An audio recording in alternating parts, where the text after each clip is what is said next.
Nice to see you. Nice to see you. I'm sure you've had a busy day of interviews and whatnot. Is this the final one? No. Okay. Never ending, isn't it? So obviously we're here to talk about the new album, Line as a Curve, which is coming out next month. It's your first album, isn't it, for about 4 years now, isn't it? Let Them Eat Chaos? No, Let Them Eat Chaos was in 2016, and then Book of Traps and Lessons was 2019, or maybe, Okay. I think. I'll check that. I don't know. It's like this last 2 years have absolutely mullered everything that I think about time. I can't really remember. It's time. What is time? It's relative, isn't it? What is time? Yeah. But the Traps and Lessons came out, I think in 2019, because we were touring it in 2020 when everything stopped. So that would make sense. Yeah. Okay. All right. Well, I'm glad you don't know, because that doesn't make me feel so bad. Cool. So working again with Dan Carey, you seem like you've been working with him almost since the beginning of the kind of the musical journey that you've been on. Obviously is extremely important to the music, and obviously your relationship is really good. And you stick with him, which is amazing, because a lot of people kind of flip back and forth between producers, don't they? They try something else and see how it works, blah blah blah, or they can't get that person that they want. So, I mean, can you explain that relationship? Why does it work for you so well? Yeah, sure. That's a really great question. Well, when I started making music and putting my words over music, at the beginning of my when I started doing this, I was working with lots of different people, trying to find somebody who clicked with me. I used to work with like my best mate. We used to make beats together. And when I found Dan, I used to work with bands as well, lots of different bands of different sizes and various lineups. And then when I met Dan, just something happened. I can't really explain what it is between us, but I feel so supported by him and excited by his energy, and he listens so well, and it's like his presence gives my ideas this power to like go to places that they don't go without him there. And the same for me, for him. When we're together in the room, he can write music that, he tells me I can't write like this when you're not here. So there's something between the two of us. I think it's a real true partnership where we've been through so much.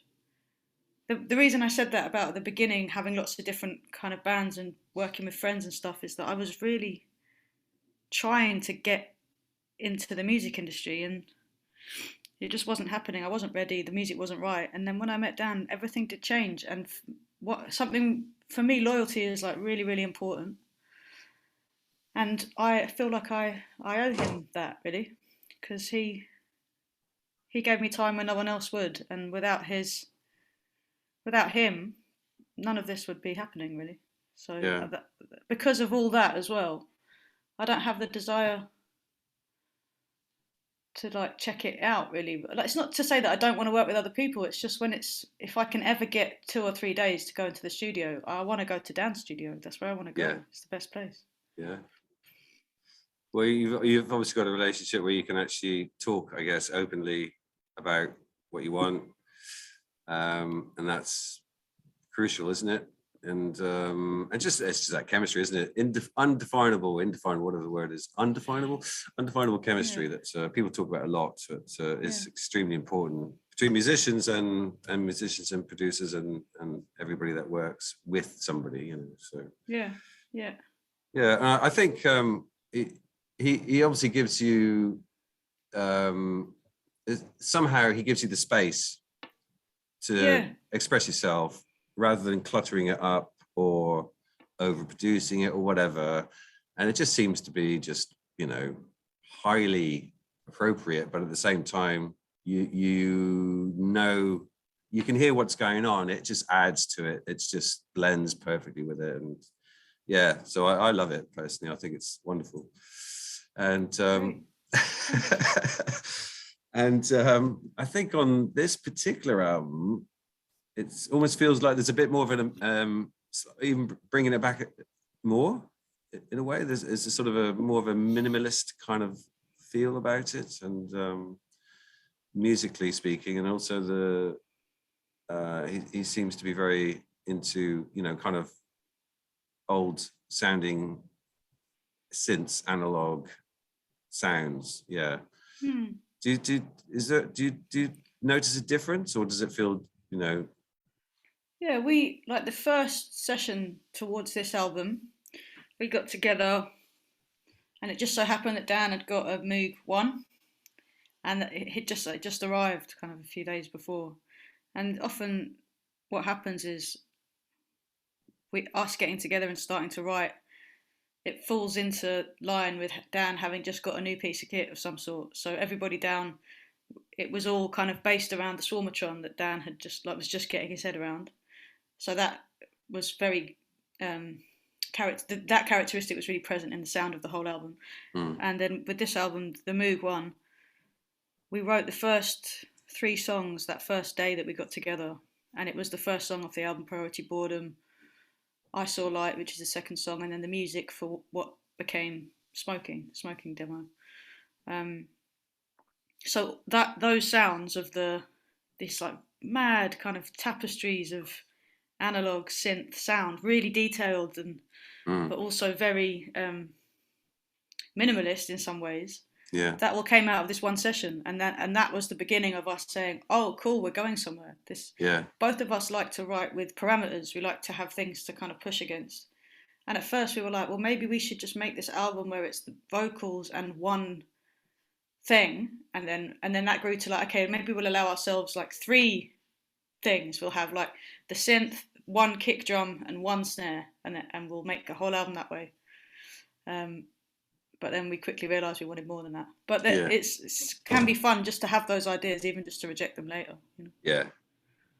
Yeah, the sounds are amazing. I love those sounds. Very warm, very vibrant, all sorts of things. But yeah. And there's quite a few guests on this album, aren't there? Leon Havis, of course, and I can't remember his name now. The chap from Fontaine's DC. Yeah, his name's Grian. Grian. Did they contribute?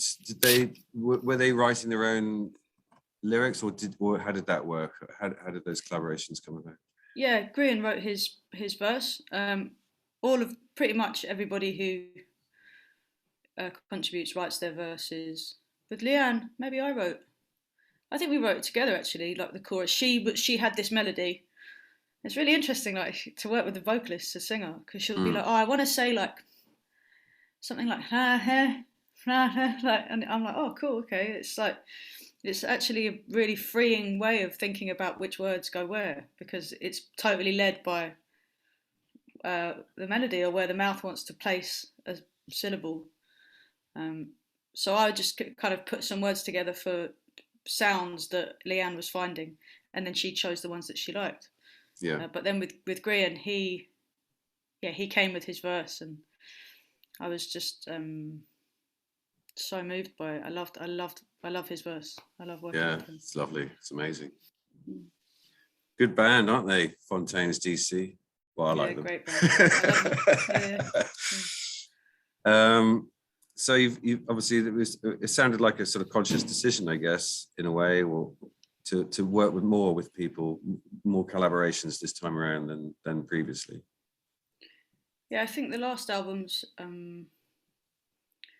intentionally, the focus was so tight because I was trying to do this thing that I was obsessed with, which was, could I tell a story in a song? Could I maintain that story for the course of a whole album? Could I tell a story over 45 minutes that's also music? You know, it's so intricate, so complex, and so absorbing also, that it was just me and Dan going very deeply into this idea and kind of fixation, you know, really going in.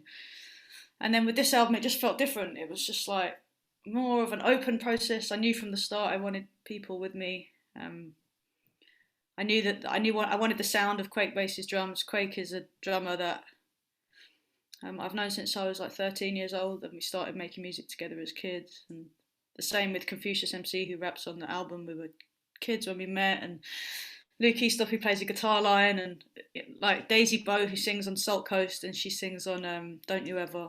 We were in bands together as kids. So like Right. all of these people that you can hear, this is where I come from, and it's Yeah. also kind of where I'm at, which is why the line is a curve. I wanted them with me this time. Okay. So that helps. That explains the title. Yeah. The line is a curve. Yeah.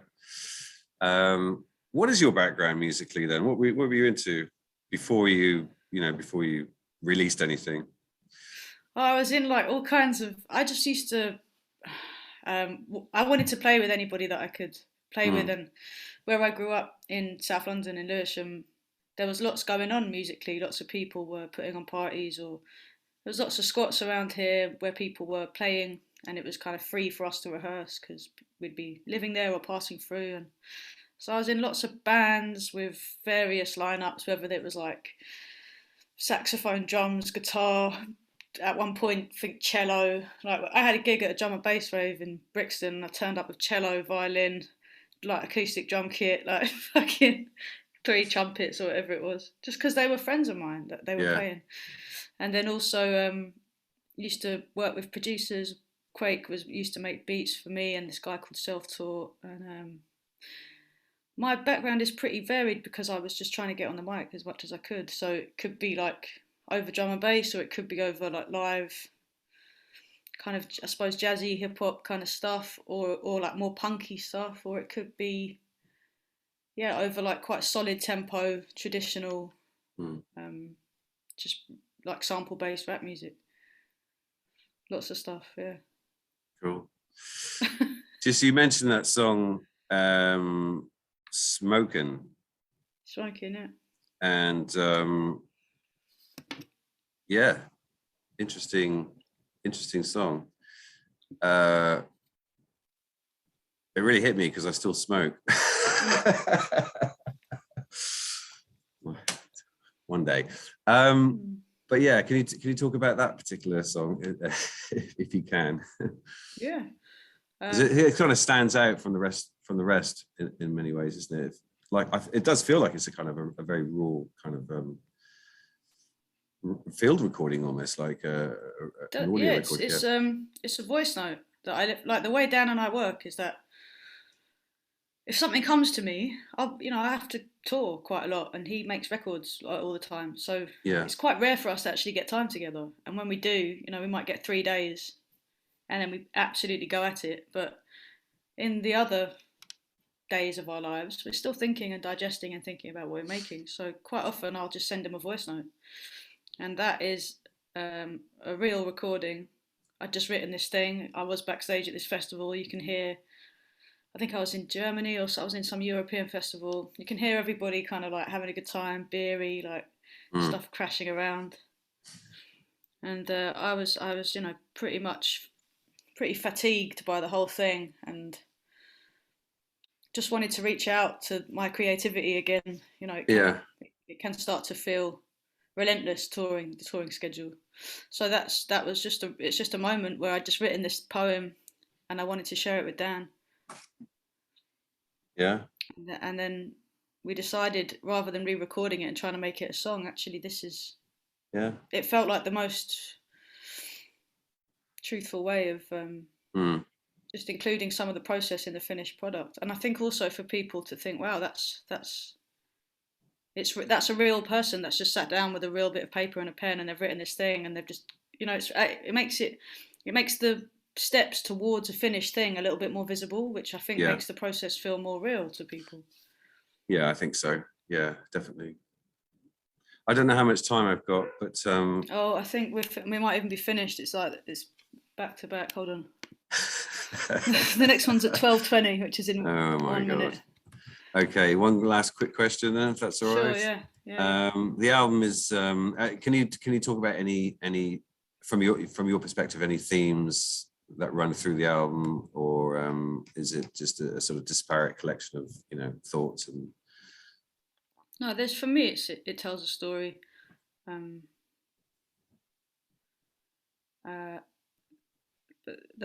I don't know if that works for whoever listens to it. So I've kind of let go of the idea that people might have the same take on it that I have. But for sure, it's about pressures building up, and a moment of realization that actually pressure could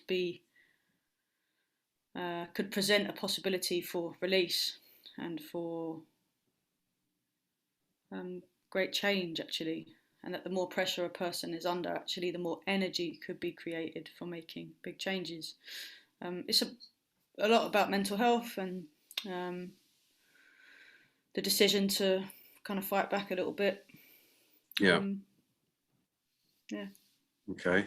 Well, keep on fighting, and hope you'll enjoy doing some proper tours. So yeah, look forward to seeing you in Brighton, and thanks very much for taking the time. Cool.